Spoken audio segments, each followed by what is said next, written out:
you and I and everyone else who supported him, you wrote speeches for him, I campaigned for him. I mean, we're implicated in this for sure. Yes.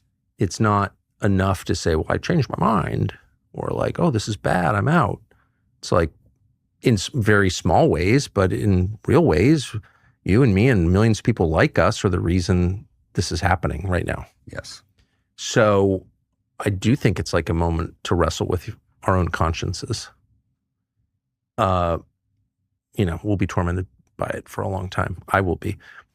And I want to say I'm sorry for misleading people. It was not intentional. That's all I'll say. But anyway, the question does present itself immediately, like, what is this? Was this always the plan? You don't want to be a conspiracy nut, but like, clearly there were signs of low character. We knew that. Yes. But it didn't, there are tons of people of low character who like outperform their character.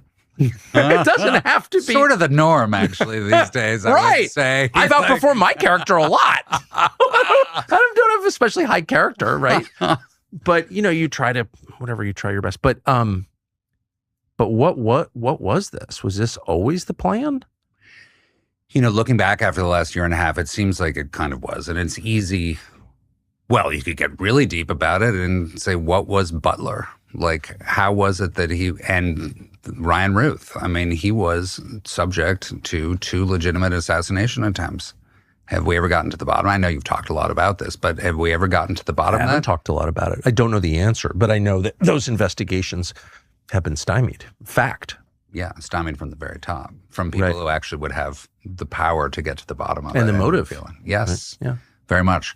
So the enormous amount of money he got from Miriam Adelson now seems suspect to a lot of people at the time. But, there's a lot of money in politics. To run for president requires an enormous, I mean, Cackling Camel Toe went through $2 billion in 4 months. So, sure, there's an argument to be made that you get money from those who will give it to you. It's just the nature of that game. But it's still reprehensible, and it's still a big question mark. Why would someone who has obvious and demonstrated allegiance to a foreign power give Donald Trump $250 million while he's running for president? I mean, how is that defensible? It's really not. If Russia had given a PAC for Trump, if the mayor of Moscow had somehow assembled an enormous amount of money and put it in a 501c3 for Trump's benefit, would that have been acceptable? Of course it wouldn't have been.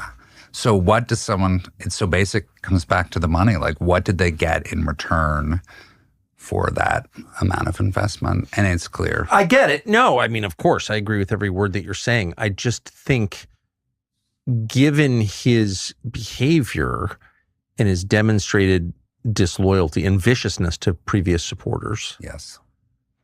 Why wouldn't he display the same lack of loyalty to Miriam Adelson?